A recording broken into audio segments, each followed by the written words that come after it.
things are going to, this is it. Because the Esau is pulling out all stops, and he's not ready to leash his sword, which was his gift.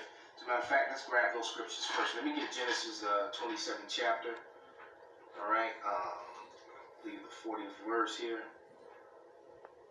It's time for Israelites to wake up. Okay, this is Genesis 27 and 4. All right, because when it comes down to Esau lives by the sword.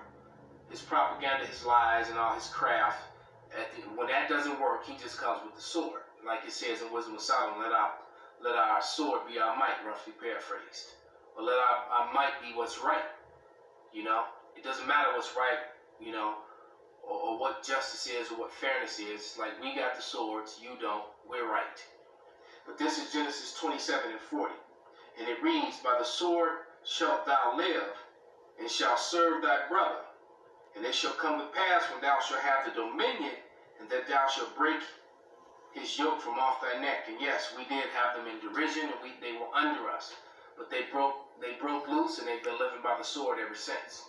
All right, that started with Alexander. When Alexander of Macedon conquered the Europeans, the dark-fleshed Europeans, and took over Europe and started calling themselves Greeks, they have been in power pretty much, except for that 1,000-year period after Rome fell. And they lost Europe, to the Israelites, and then they took it back over during the Renaissance. That fulfilled prophecy, and they have been living by the sword ever since. Okay, let's go to, what is it, Psalms 17 and 13.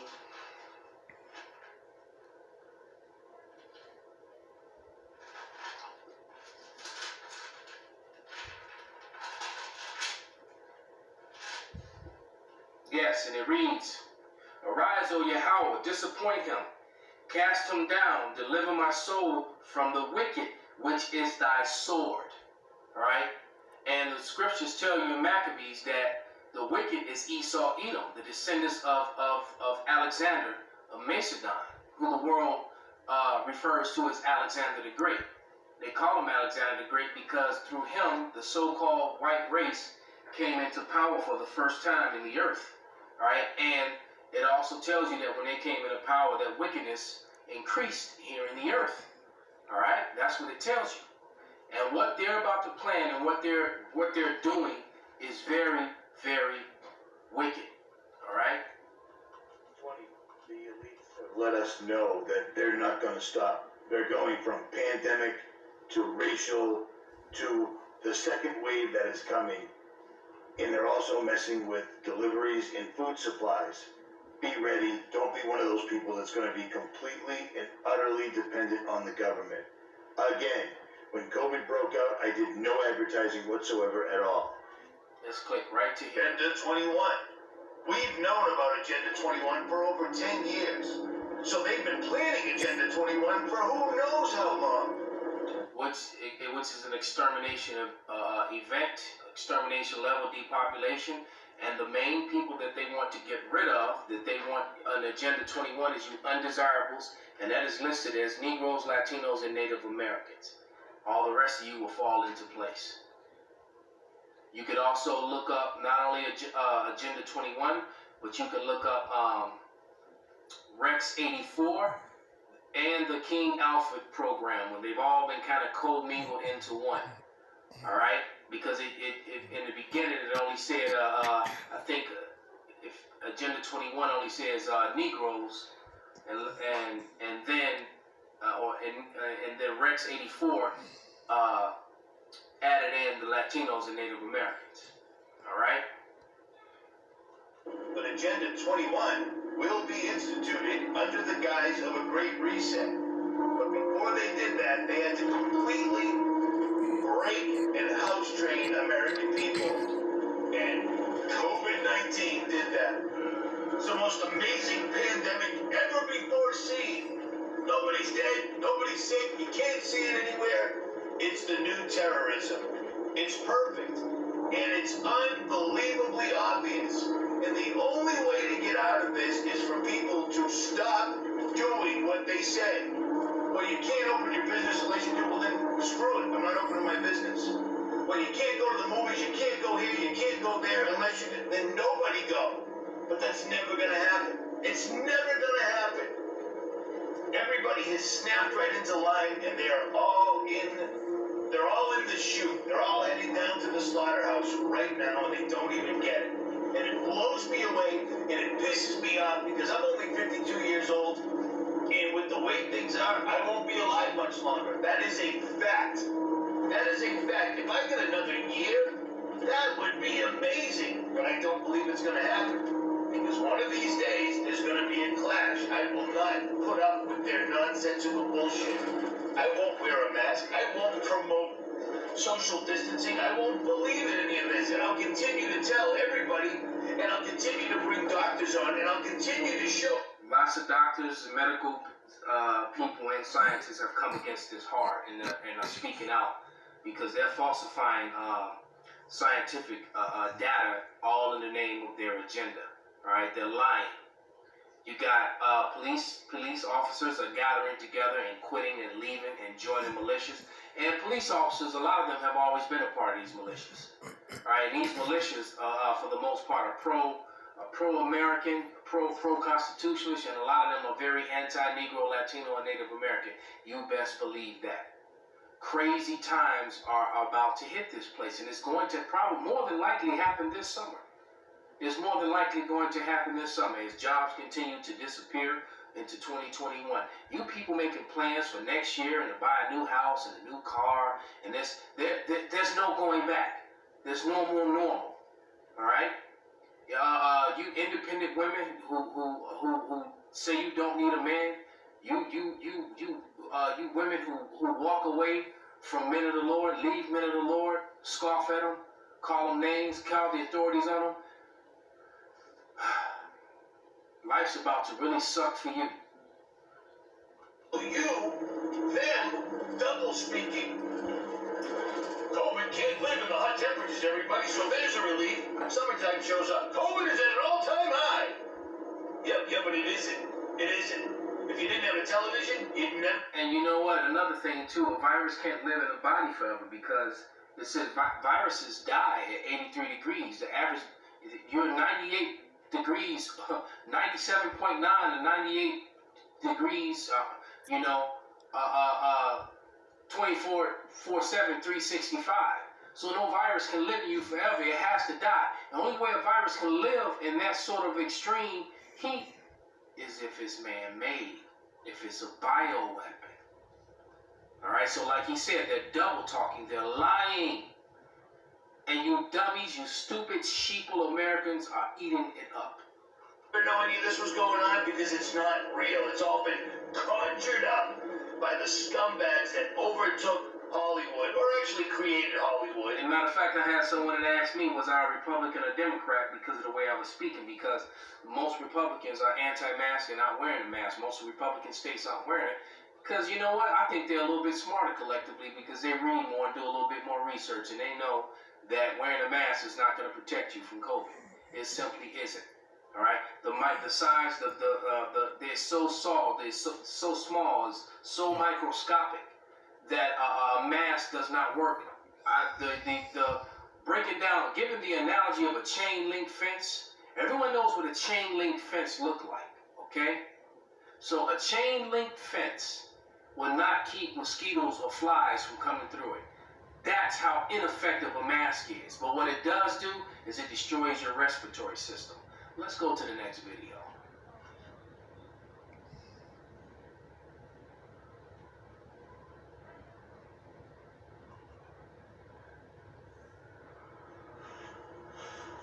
And it's funny, CNN and Fox never report on the fact that this black business was destroyed, or that this off-duty, this security officer who was a retired St. Louis police lieutenant who happened to be black was murdered by Antifa defending the store he was charged with protecting. You don't hear that in the mainstream media. So there are two camps there: reasonable protesters and the anarchists that had a planned agenda to bring down this country and use this as the issue. Now, the end game you asked me about, it's regime change, totally. It's about, number one, that their short-term goal was to discredit Trump and make people hate their lives. And of course, we blame the president when the economy has a downturn and people lose their jobs. So it was about regime change with the president. Let's get someone in there, say like a Biden, who will have a dictator as vice president, because he won't last a month in the White House with his cognitive decline. He'll resign, or someone will take him out of the 25th Amendment, and someone like Hillary will become president. And that's when the reign of terror will start. We're looking at a communist revolution, and communist revolutions are always accompanied by reigns of terror. And they have set out the legislation that was put through by Obama. Now, people may not understand baseball, but let me explain something. In the 8th inning, when you have the lead, you put in what's called your setup pitcher. His job is to maintain the lead, and then he passes the game off in the 9th inning to the closer, who shuts things down and preserves victory. It was intended that Obama was the setup guy with the NDAA, where we can snatch people we don't like off the streets without due process and no one knows what happens to them.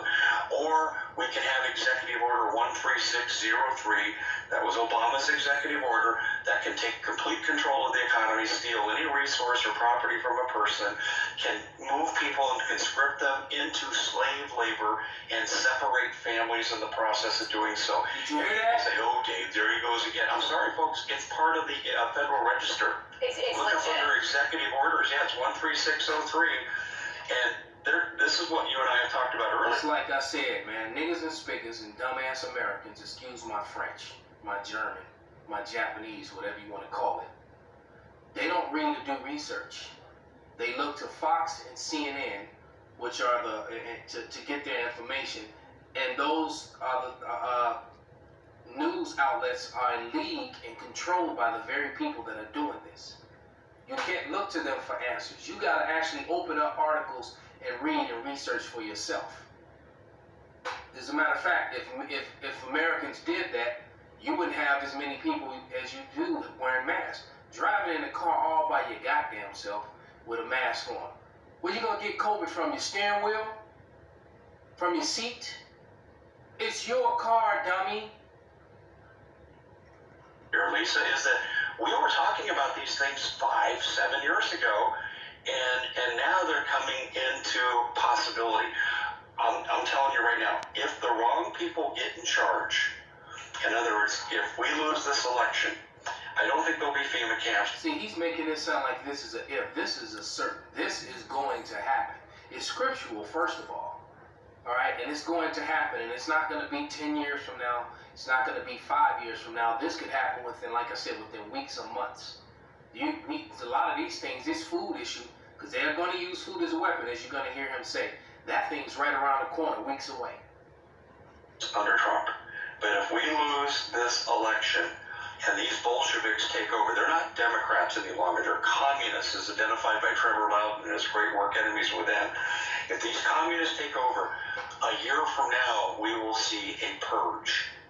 We will see people going to FEMA camps and not coming out.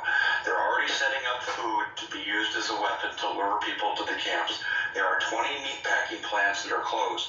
Now, it would be a simple matter. Like we sent the National Guard in to do nursing duties in New York, it'd be a simple matter to keep these meatpacking plants open and send the National Guard in to keep them open, so we didn't have meat shortages and food inflation and all these other problems that are hitting our food supply. But for some unknown reason, we didn't do it. Trump hasn't taken control of the situation, and we are on the verge now of food inflation. My wife got hit with quota purchases for meat 2 weeks ago here in Arizona. My sister got hit with them in Colorado, Aurora, Colorado, suburb of Denver. It's happening right now as we speak. Wendy's and McDonald's having trouble getting meat. So they're going to use food as a weapon, and they're going to get you. If they don't like you and you cross that line to get the government food, you ain't leaving that camp. I tell you right now, get your body used to not eating so much meat. I ate meat today, but I don't eat a whole lot of meat anymore.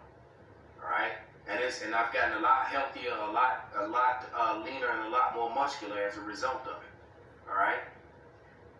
You don't need meat in every meal and need to meet all the time. You need to start eating more vegetables and fruits, more greens. You need to start eating more things that come out of the earth. And that's just some sound, solid advice. And they actually practiced for this, Lisa, in 2011 under Obama in an operation called Operation Mountain Guardian. And InfoWars had a reporter on the scene that covered it very, very well. And then I was able to follow up and talk to some people who were involved in the exercise. And the exercise was multi-purpose, but just for the purpose of what we're talking about here, what they did is they went and snatched the kids from elementary schools, they being DHS and FEMA under Obama, and took them to Sports Authority Field where the Denver Broncos play NFL football. I remember and they this. hired crisis